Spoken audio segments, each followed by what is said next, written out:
Dirigida y escrita por Pablo Larraín, Tony Manero explora la vida de Raúl Peralta, un hombre chileno que se obsesiona con la idea de imitar al personaje de John Travolta en Saturday Night Fever, película norteamericana. Situada durante la dictadura de Pinochet, la película acompaña a Raúl en sus esfuerzos de convertirse en la mejor versión de Tony Manero para ganar un concurso de imitadores en televisión. Acompañado de su equipo de danza, con quien vive y trabaja, enfrenta obstáculos para obtener aquello que lo ayudaría a acercarse a su personaje: insumos para un suelo de vidrio, un traje idéntico, buena coreografía. En medio de la escasez y violencia de la dictadura, Raúl comete varios crímenes para lograr conseguir estas metas. La película explora los límites que el protagonista está dispuesto a cruzar por un sueño que demuestra su desconexión con su entorno y quienes lo rodean, culminando en el momento del concurso, donde Raúl se encuentra de frente con otra realidad.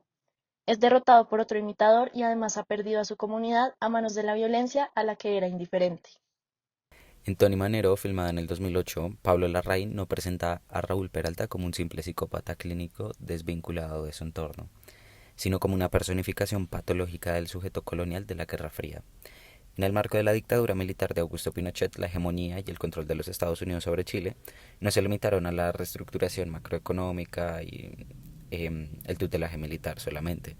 Operaron fundamentalmente como una colonización profunda de la subjetividad, del deseo y la identidad chilena.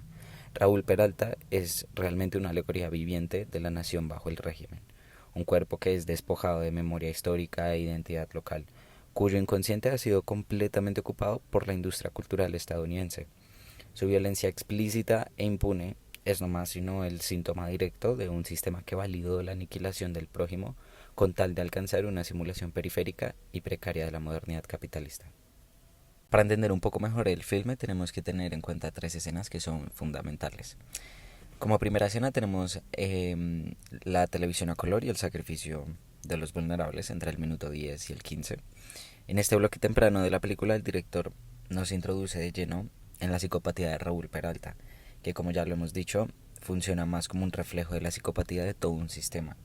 El asesinato de la anciana para robarle un televisor a color no es un crimen pasional ni un arrebato, es un acto puramente frío y transaccional. El aparato tecnológico aquí opera como un símbolo del máximo progreso y la modernidad, que la dictadura de Pinochet intentaba vender a finales de los años 70. Era la época en la que la televisión a color se introducía masivamente en Chile, utilizándose, no olvidemos, como un distractor social y un espejismo de bienestar económico. Para Raúl, poseer ese objeto era una necesidad vital para alinearse con ese supuesto éxito. La genialidad macabra de la escena radica en la lectura política. El milagro económico chileno y el libre mercado se construyeron literalmente sobre los cadáveres de los ciudadanos más desamparados. Al régimen no le importaba el costo humano con tal de exhibir fachadas modernas, y Raúl actúa bajo esa misma lógica. El fin justifica los medios, y la vida del otro carece de valor frente al objeto de consumo. Como segunda escena tenemos las baldosas de vidrio y la importación cultural, entre el minuto 48 y 53, más o menos.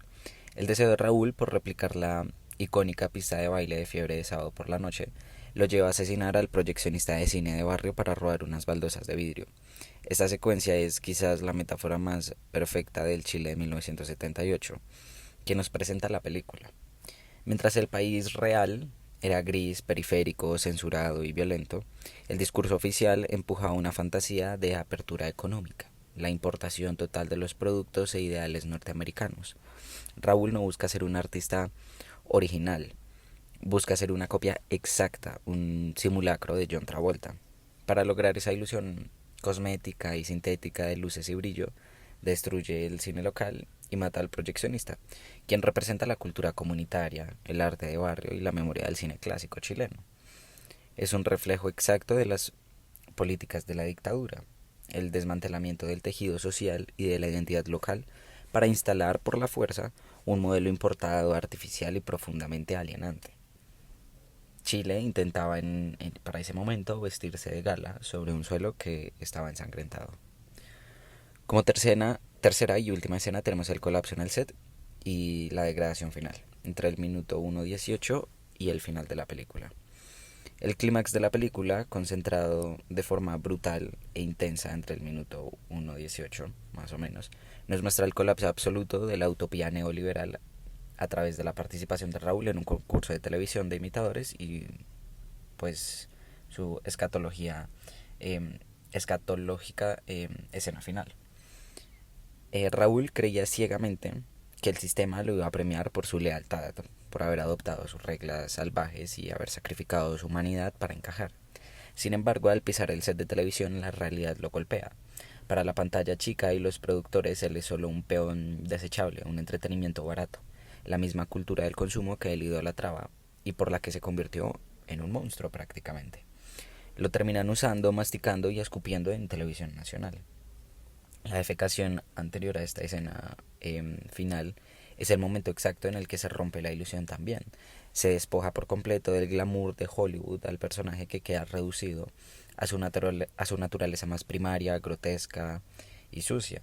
Es la caída definitiva de la máscara del personaje. Detrás de la propaganda de orden y progreso del Chile de la época, lo único que quedaba era la miseria humana, el vacío espiritual y la profunda pobredumbre moral de una sociedad atrapada en el terror. En Tony Manero, los recursos técnicos y cinematográficos construyen a Raúl Peralta como un sujeto colonial producido por la hegemonía cultural impuesta por Estados Unidos. Esto se evidencia desde la puesta en escena y el lenguaje audiovisual. La dirección de fotografía utiliza una imagen opaca, desaturada y con predominio de tonos grises y cafés que genera una sensación constante de deterioro. La textura visual con baja luminosidad sitúa al personaje dentro de un entorno decadente y hostil.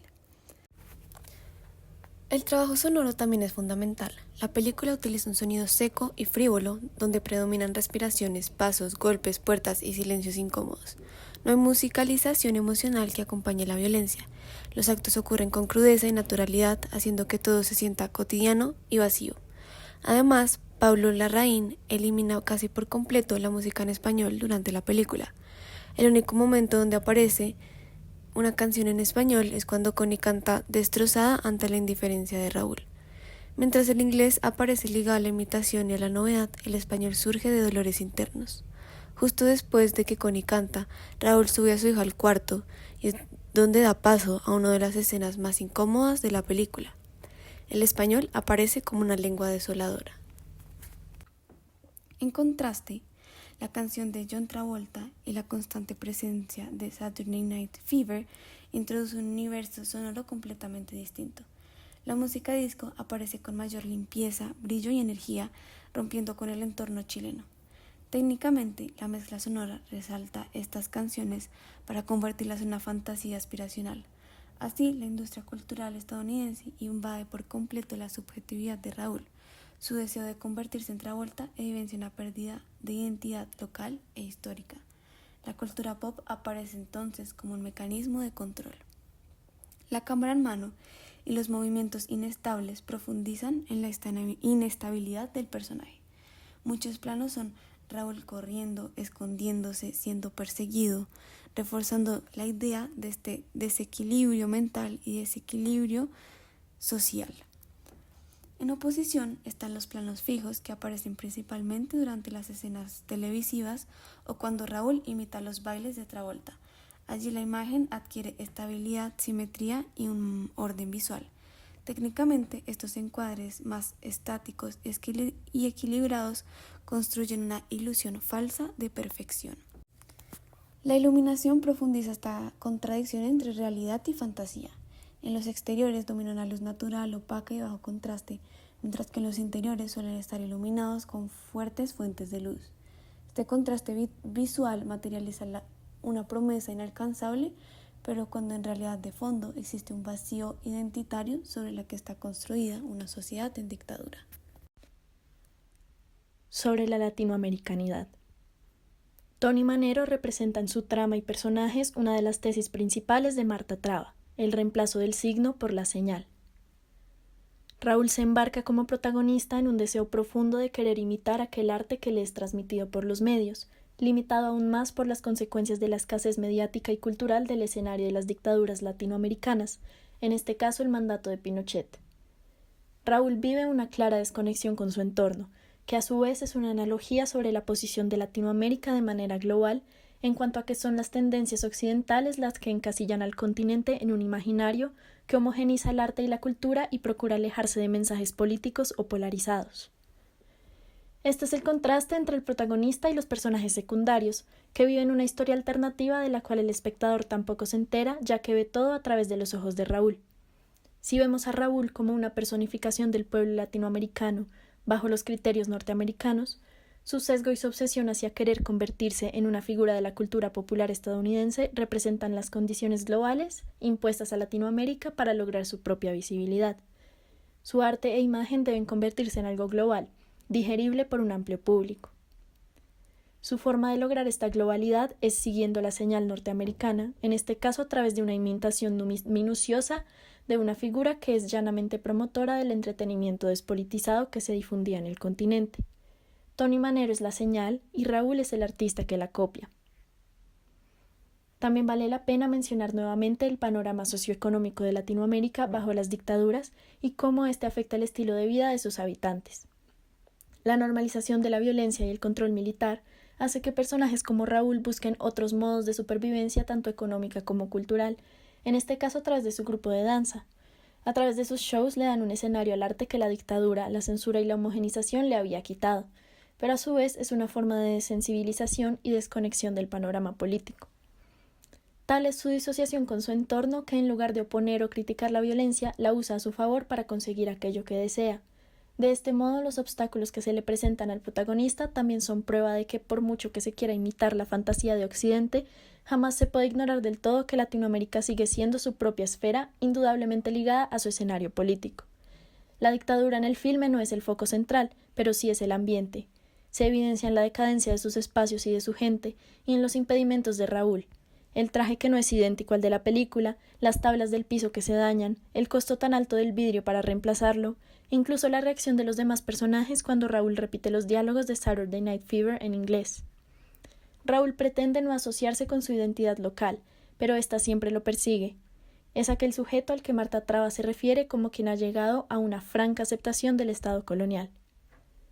Goyo y Pauli representan la otra cara de la moneda, se refugian en su arte, pero a diferencia de Raúl no se desconectan de su entorno, hasta el punto en que son víctimas de la misma violencia en la que viven. Pero muy poco contexto y protagonismo se les da más allá de lo que representan en la vida de Raúl, nuevamente aludiendo a la ignorancia política representada por esa desconexión.